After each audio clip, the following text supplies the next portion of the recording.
yan is what we call pre-transplant orientation. So talaga po yung all year round, every first and third Wednesday of the month, open to all.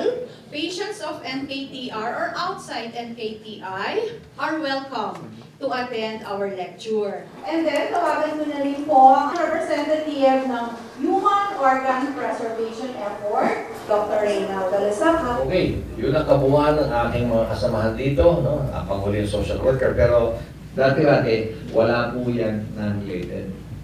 Bago lang nauso. Ahente, namamagitan, broker, at ginulangan ang donor. Ngunit hindi ibigay yung pangako. Ang kabutihan ng kagaya ng ating donor dito, no, ay protektado. Bibigyan ng una, lost income for 3 to 4 months. Binibigyan ng lifetime medical insurance, PhilHealth. Binibigyan ng livelihood. So, kung gusto mo mag-tricycle, magsari-sari store, at least umaasenso at natutulungan ka bilang donor na umunlad din sa likod ng sakripisyong ginawa mo na inalay ng dugo isa mong kidney doon sa nangangailangan. Nang walang direktamenteng kabayaran at hindi parang sa palengkeng magkano kidney mo, beta sa akin, bilhin sa'yo. Wala po dapat ganyan. Dahil yan ay immoral, yan ay illegal.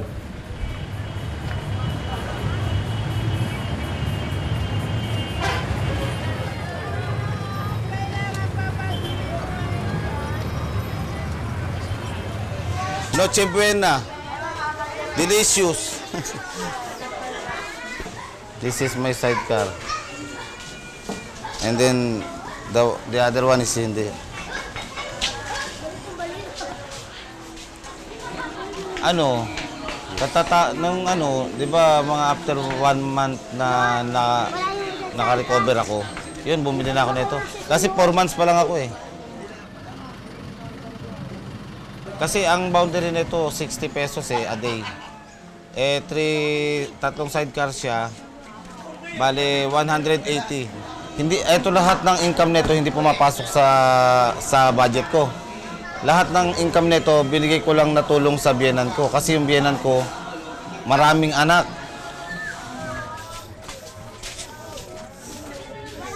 Dito sa kwan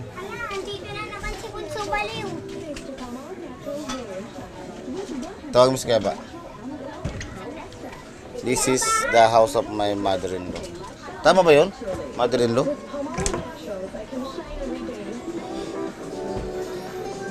Pasensya, I'm sorry because very small house.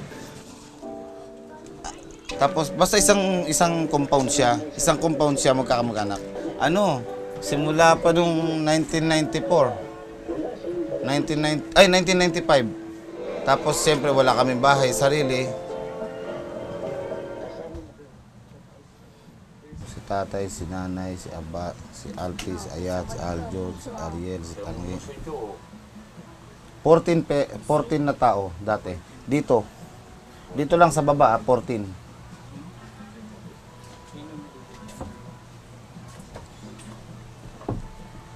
Tabi-tabi lahat yan, parang suman. Isang timba lang na ganito. Isang timba. Pag once na binuhos mong ganun, ang katas nung ebak. Tae. Yung sa may crack dito, meron ditong crack na sahig eh. Doon lumalabas yung katas. Ito yung kwarto namin, bumabaha kami ng katas ng tae. Yung ginawa ko, naisip namin, is itaas yung flooring. Kaya yan, gastos na naman, panibagong gastos na naman. Tinaas to, ng ganyan kataas na flooring. Dito ang kwarto namin, ito. Dati may sarado yan. Ito ang pintuan namin. Mababa yung kwarto namin. Kasi meron pa ritong yung second floor na ano. Hanggang dito lang yung... Ito lang yung kwarto namin yan ha, yung sa baba. Di ba sarado yan? Tapos, ito, papag to. Papag. May natutulog sa ibabaw. Ito kami sa ilalim. Nakayuko kami. Pagpapasok, matutulog. Naoperahan ako dito eh. Nakaganyan ako pagka papasok ako. Di ba, hindi ka makayuko? Gaganyan ka pa oh. Para lang makapasok tapos tapasok ka lang ganun. Bago dahan-dahan ka mahiga. Matutulog kami. Eh, tinarget ko makabiling bahay.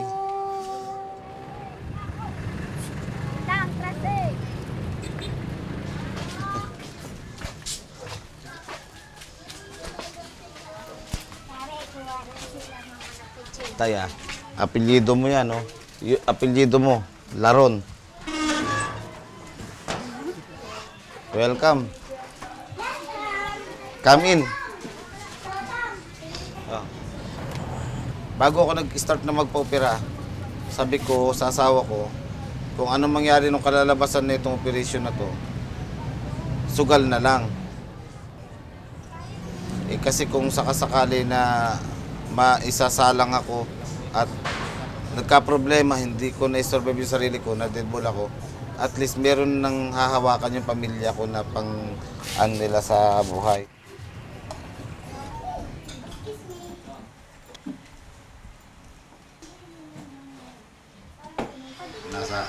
Ito yung private room yan. Meron television, may refrigerator, pero walang laman. Air condition. High-tech yung higaan ko na yan, dipindot lang. Pag once sa pinindot mo, gagawin siya. Ito yung kakagising ko lang sa umaga nun. Di ba, nasalang ako, napiran ako ng gabi. Pagdating sa umaga, ayun yan. First time kong tumayo. Yan, ito yung operation ko. 1, 2, 3, puro butas yan. Tapos ito yung nilabasan ng kidney. Puro ano ko dyan, puro hira.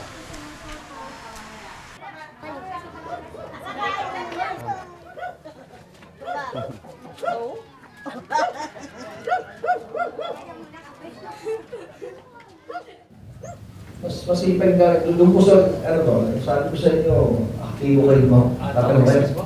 Okay, go ahead. Eh kasi po sa case po nito, balian po, adapted po namin siya. Willing po siyang mag-donate sa kasin niya. Ano po ang magiging gagawin mo nun? Pwede mo ba? Basta po pumasa sa donor workup, pwede. Kailangan po dadaan ni Dr. Lesaka upang mabigyan ng psychiatric evaluation of clearance. Kung talagang gusto niya o pinuwelyuhan mo na, okay, pero sa living donor, halimbawa siya, bibigay sa iyo, isa lang, if he's declared fit, suitable, okay, blood type, etc., workup, no? So, kukunin niyo siya with me, that transplant sa iyo. But as long as you have one good, healthy, functioning kidneys, okay ka.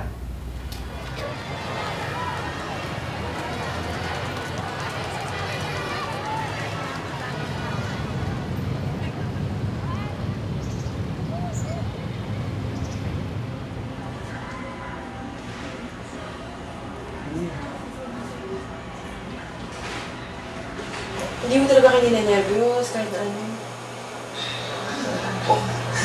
Hindi po na talaga na ng babae, pero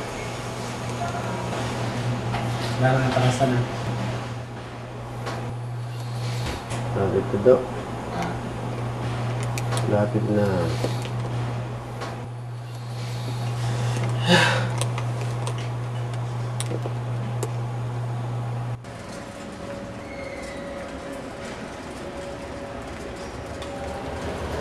Tanong mo yung miso talaga. Sa araw-araw ko ba na kasama. Tapos sukot ko na sa trabaho. Lahat ng kasinungalingan yung ginawa ko na eh.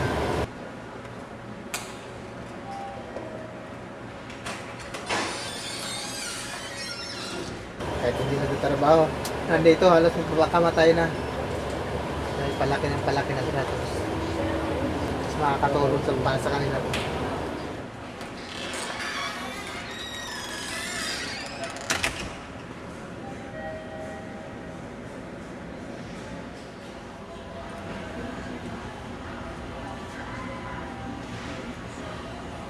Nakaramdam mo? Pa? Napakaramdam mo? sakit, siyempre. Yung mga anak ko maghanap. Alam nila, sa trabaho. Nasabi mo, Tungkol sa trabaho. sa trabaho. Bibili daw ng bike. Stay in. Pagsweldo. Stay in.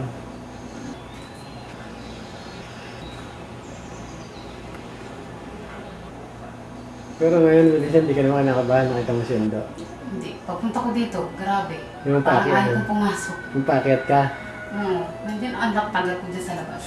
dito sa pintuan. Tatakot ako.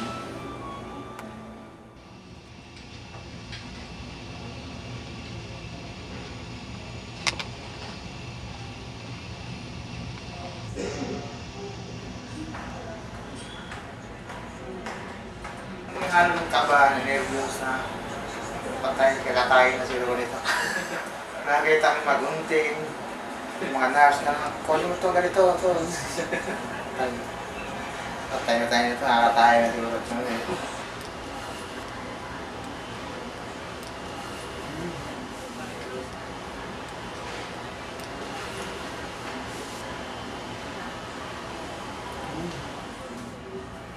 Bakit po doon nilagyan kayo ng gano'n? Eh, huwag niyo na po tanggalin. Saka ano, kung makukontra yung kupipresentan niya pag umuupo siya. Sakaling maupo siya, kaya mapatawa. Para hindi na po ng pwersa.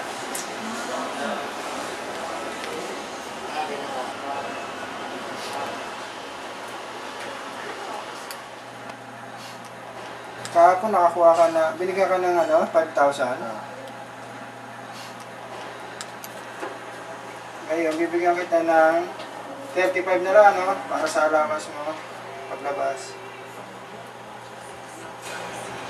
Ngayon, 35, 55. Meron ka pang 85 sa iyong 125,000.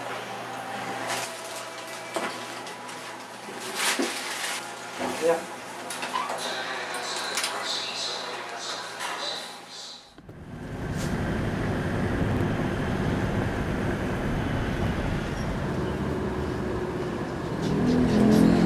Kalimutan na putulis to.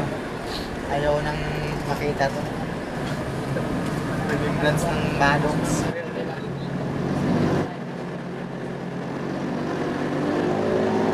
Siguro kung tatlo yung bato mo, ibinta mo pa, iaano mo pa yung isa, no?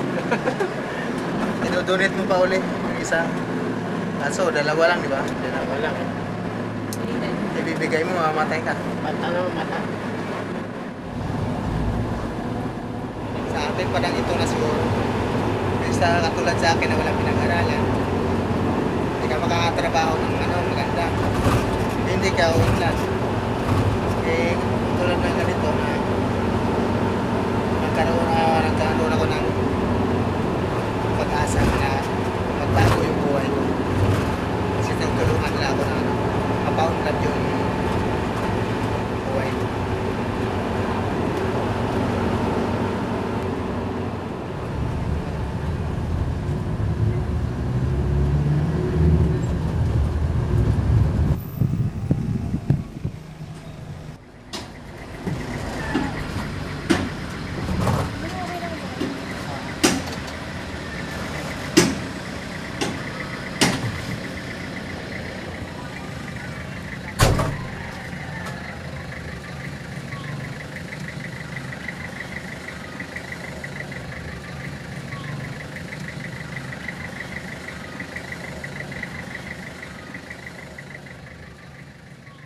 Yung pong kukuha ng certificate of attendance, dito lang po pakipila ng isang pila sa gitna at dito lang po sa akin, sa harap. Santiago Celios.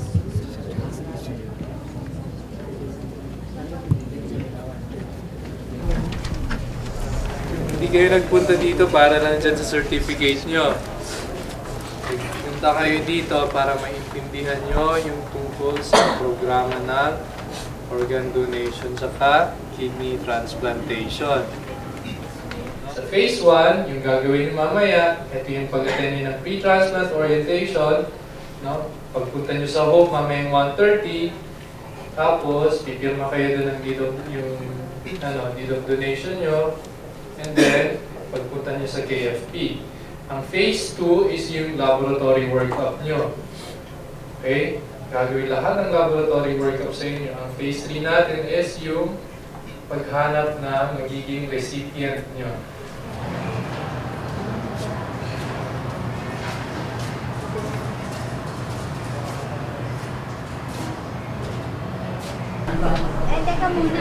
Yung kausap niya na yun, at talagang sinasabi niya na may kakilala doon sa Marikina na ahente. Sabi ko, ba't kailangan pa? Direkta tayo sa National Kidney para at least lahat ng information, magtanong mo, masagot nilang direkta. So madaling sabihin, pero mahabang proseso. Meron akong pangarap. Gusto ko lang makatulong. Okay. So, di ba ina-expect nyo nga na may matatanggap nga kayong pera, di ba? Sa inyo din nanggaling yun. Di ba? Hintay kayo dyan. Halika. Ano lakas mo ah? Ito, kailangan. Tingin sa camera. 60.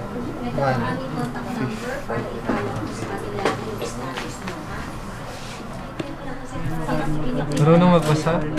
Sigurado? Basahin mo nga ng malakas.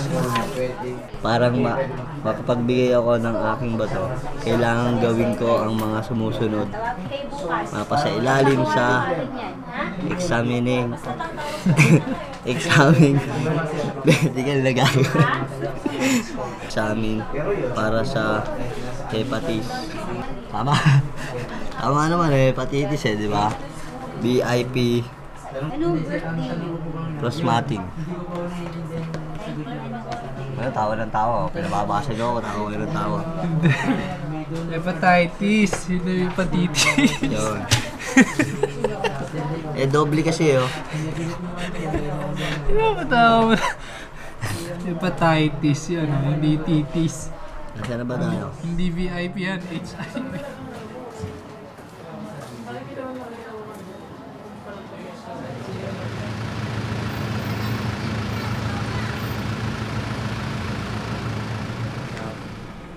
Paano kayo nagkaroon ng idea tungkol sa kidney donation program? Napanood ko sa yan sa Channel 7. Jessica So, Emergency. Kaya nalaman ko, pumunta agad ako dun sa National Kidney kaysa pumunta ako sa kung saan. Dun muna ako pumunta. So talagang aware kayo kung na may mga ganong may mga ahente, may ahente ka ba? Wala. Kasi kung hindi ako matatanggap talaga dito, hahanap ako ng iba. Kasi kailangan ko rin. Ba't mo kailangan? Wala na akong trabaho. Kailan yung natin mo? Kami na yan. Nagsimula ako 2001. Natigil ako ng 2005. Kasi simula nung natigil ako sa trabaho ko, hindi ko na rin pinagpatuloy kahit kanino yung Kasi kahit saan ka pumuntang lugar, babayaran ka, linisin mo lang yung drainage nila, okay na yun. Ngayon wala na. Tinigil ko na talaga. Sana makakuha talaga ako kasi nalalangin din ako na makakuha ako dito.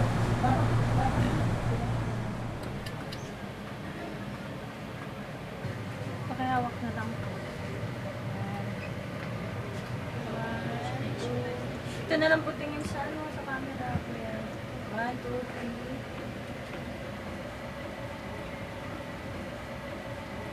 Parang iniisip ko, parang gusto ko nang gumawa ng katarantaduhan. Pero talagang iniiwasan ko na lang kasi makakulong ako. Kung pag nakulong ako, kawawa na rin. Kawawa na, asawa ko, anak ko. Halimbawa na matuloy ako, pwede mag-iwan na lang ako dito lang kahit pangkabuhayan nila, kahit maliit lang. Magsasarili ko para maranasan ko naman yung talagang buhay pamilya kasi. Tawag mo, tawag! Tawagin mo!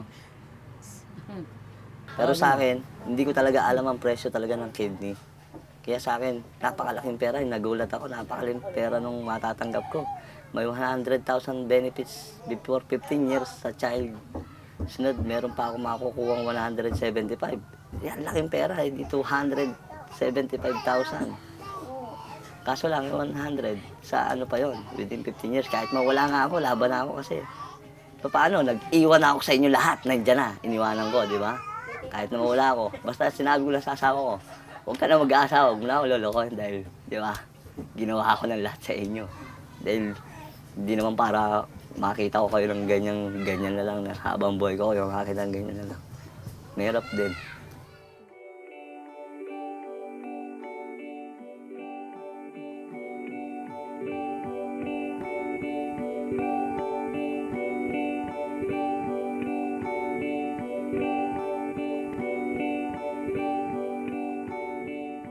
Kaya tayo nagsasagawa ng programa ito upang maliwanagan niya. At alam niyo, nabibigyan kayo ng sapat na tulong. Hindi yan dahil sa inyong kahirapan o wala ng trabaho sa buhay, ay bigla nyo nakaisip dahil yung sila ng kaibigan at naging donor ay makinabang, gawin ko na rin.